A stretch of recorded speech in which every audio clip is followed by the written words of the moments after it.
Welcome to this week's edition of Bertucci's at Home, Cooking with Corey. This week we're going to be doing something fun, very familiar to a lot of people. First course, we're going to be doing a salad with a house mix on the lettuce, Dijon vinaigrette, butternut squash that's been roasted, haricots, and marinated tomatoes with feta cheese on top. Second course, we're going to be doing a Harris Ranch beef tip porcini pasta.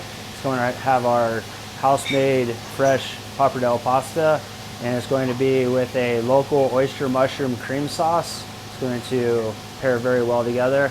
And for dessert, we're going to be doing a classic lemon bar. On the Harris Ranch beef tip porcini pasta, you're going to take a saute pan on medium-high heat, get it nice and warm, and then we're going to add our extra virgin olive oil. It's going to be just enough to coat the bottom of the pan. Get that worked around. You can see here and move it. It's got the nice lines going in it, showing that it's nice and hot. With the beef and the onions, depending on how cooked you want the beef, you can add it in first. I want mine to be mid-rare, so I'm going to add my onions first. And hear that nice sizzle going on. It's always a beautiful sound. And at this point, I'm going to add a little bit of sea salt to the onions. It's going to help release some of the moisture out of them. I'm going to start getting a little bit of color on it, which will happen depending on how hot your pan is, within 30 seconds to a minute. And from there, I'm going to take my beef tips and I'm going to add those in. Mix this up. Add a little bit more sea salt. Get those nice and seasoned, and some fresh black pepper.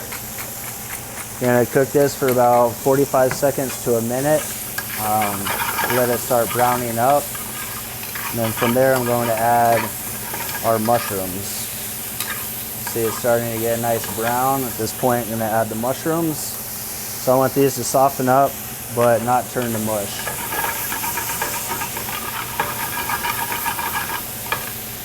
And we're going to cook the mushrooms for about 2 minutes and start releasing some moisture.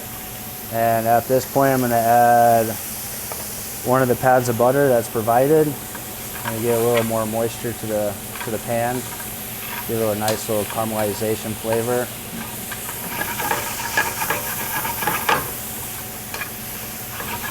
And if you feel like you need a little more oil, you could always add a little bit more oil. I think we're doing pretty good right here. Got about another minute and a half on it.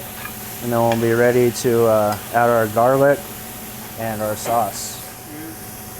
And our mushrooms are starting to get some color, starting to soften up. You can see in the bottom of the pan when we move all this out. Got that nice caramelization on the bottom. That's beautiful. It's going to add a lot of flavor to our sauce when we add that. At this point, I'm going to add our fresh garlic. Toss this about 15-20 seconds to get the aromatics out of it. Don't want it to go too far, don't want it to get too much color. That's why it's such a short time on that. And at this point, we're going to add our cream sauce. This has local oyster mushrooms, a little porcini powder, a little bit of garlic, salt, pepper, and the cream. And I provided 2 of those. They have it nice and creamy. And this we're just going to heat up. It's going to take probably about 2 minutes. Everything nice and mixed. You can see all that love is coming off of the bottom, incorporated into our sauce. So you get that nice beefiness throughout everything to incorporate with the mushrooms and all that beautiful flavor. And our sauce is just about done. Now it's going to be time for our pasta. For our fresh pasta, I'm going to start off with about a gallon of water, bring it to a boil. We're going to add enough sea salt to where the water tastes like the ocean. Our palates are very familiar with the flavor of the ocean. Now we are going to add our fresh pappardelle. This is going to cook for about 2.5 minutes, depending on how rapid of a boil you have it at. And from there, we are going to strain it and add it to our Porcini Harris Ranch beef tip sauce. As we've cooked our pasta, strained it, and add it to our sauce now. And at this point, I'm going to add the rest of the butter. Get that nice and melted and tossed together. And the residual heat is going to melt the butter, so you don't have to worry about making sure that it's all mixed up. A few nice turns like that will be sufficient. And then at this point, it also provided pecorino. You could add half of it in now, or you could wait and garnish all of it. I'm going to add half and finish with the garnish. And then we also have green onion or scallions. This can also be incorporated now or garnish. I'm going to use it specifically for a garnish. Enjoy. All right, for your salad, we're going to take our small mixing bowl, our lettuce blend, add that to our bowl. We're going to add our Dijon vinaigrette, and I provided 2 of them. In case you want a little bit more, I'm going to add both for mine. And then we're going to toss this around nicely, everything nice and coated. The veggies, you can toss them in. I'm going to leave them for on top. We're going to put our lettuce in our bowl. And this is for 2 people. I'm just plating it in one so you can see nice and how beautiful it is. And take our butternut squash that's been nicely roasted. Put that on top like so.